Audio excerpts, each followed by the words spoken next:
Welcome back, guys. We have a very special treat for you today. Have a Mercedes W124 300E 2.6 in our shop for a paint correction, and just was going to kind of go over the general process of what is involved in a one-step paint correction. So of course, as usual, when you start out, you're going to go ahead and wash it. So we're doing that, drying it, and we're going to pull it in our shop, and then we'll start inspecting it.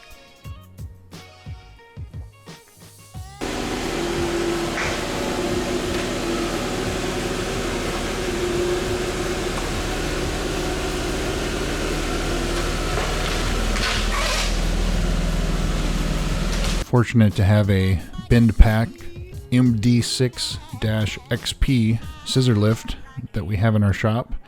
In the process of getting a second one. They come in handy. We use it pretty much every day. So we'll tape everything off, and we have our Scangrip ColorMatch, and you can see this car is in pretty rough shape. Has sap damage, maybe bird droppings, lots of scratches, and it's just overall dull. And this is a car that has a base coat, clear coat finish. It's one of the early ones that prior to this Mercedes had a single stage paint. You can see there's something white there on the window. Looks like there was duct tape or something that was holding up a window at one time. Later find out that that is actually, it's pulled the paint and primer, or well, it's pulled the paint up and it's just primer. So just overall general condition of the car, lots of heavy swirls, some deep scratches, some moderate scratches. That's just water there. Yeah, some deep scratches there. Not sure what that is. Looks like maybe something from a plant or a tree or some kind of colored sap. You can see this car is in pretty dire need of a little loving here. So the very deep scratches in a one-step correction, we're not going to do any in-depth paint touch-ups or anything like that, sand them out. We're pretty much just going to take a mildly aggressive pad and compound. We're going to polish it out. So of course we clay bar everything. We're using Shine Supply throttle for the clay bar lubricant. You can see that pulling up a lot of stuff in the paint that's embedded in that just over the years. Who knows when the last time this car was ever polished, if ever. We're using our Bauer 20mm random orbital polisher, and you can see that's just a quick couple passes, and you can see that there's actually damage from the tree sap or bug droppings or bird droppings. And then the other half, you can see where the clarity just comes in, but you can see that it leaves behind a few defects. So what we're using is Shine Supply Chop Top, which is a diminishing abrasive. So it's aggressive to start, and as you work it in, it's going to finish out finer. There are many different products on the market, some similar like this, but there's a lot of precautions you have to take when dealing with a car like this. Of course, you measure paint thickness, and we've done that. I just didn't video it.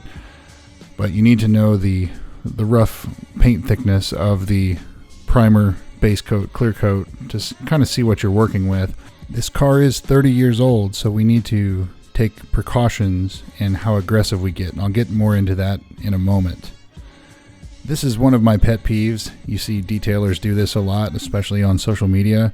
They'll open the door and take the camera right up next to it and look into it, have this perfect reflection. And the reason I'm showing you this is because don't believe everything you see. So you know you haven't seen me polish this yet. So of course, yeah, it looks great, nice and shiny. And it's typically done on like a black car, but this is for example's sake. Looks great, right? Nope. Put the light on it, and you can see there's all kinds of defects on it, in it.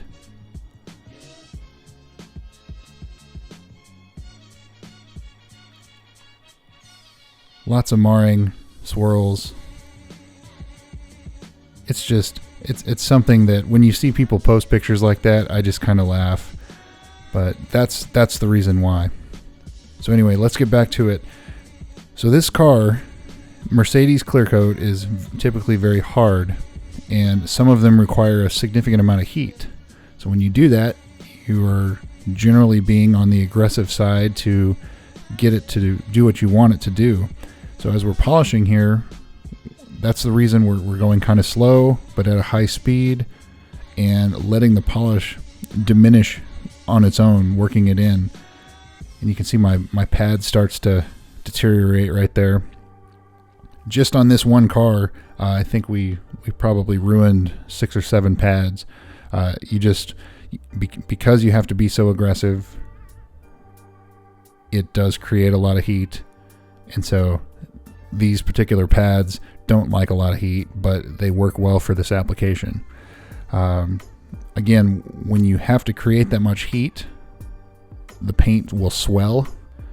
So once it cools off, you have to go back and inspect it again. So the hood on this car has been repainted, so it's kind of splotchy, the metallic in it, but you can see on the left, I haven't touched it. On the right, it's been polished. You can see the clarity difference. And of course, defects. It has some hard water spots too.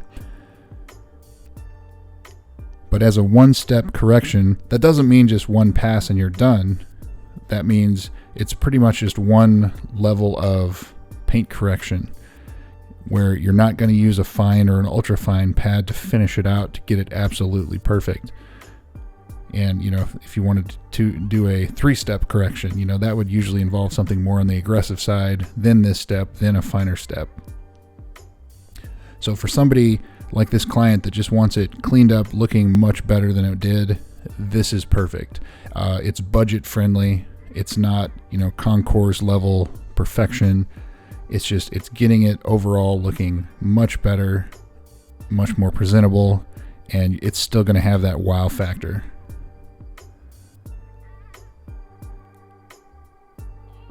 And if the budget allows, for some people, you can ceramic coat over the top of a single stage correction. But yeah, you can see that's gray, that's paint. So the clear it's got a couple spots on this roof that the clear is completely shot. So it's of course clogging up the pad, and that's why all the hairs were matted down. So called it a day, came back the next morning, do a little bit more inspection on the passenger side here. And then we'll get to polishing again. This is kind of the before. You can see there's some very, very deep scratches, some marring, some swirls. Marring kind of looks like somebody took real fine sandpaper and kind of hit the high spots.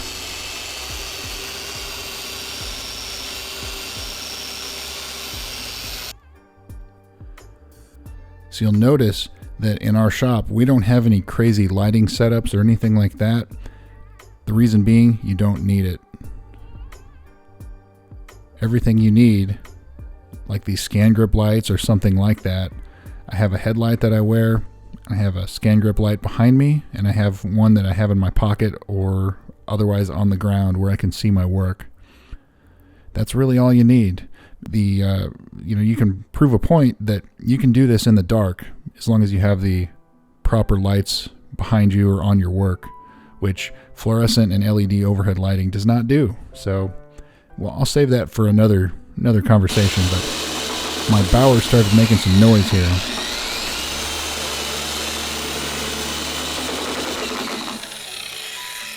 I thought it was the backing plate that was coming loose, and that's not the case. I think it's a bearing in the counterweight that holds the counterweight that's going bad.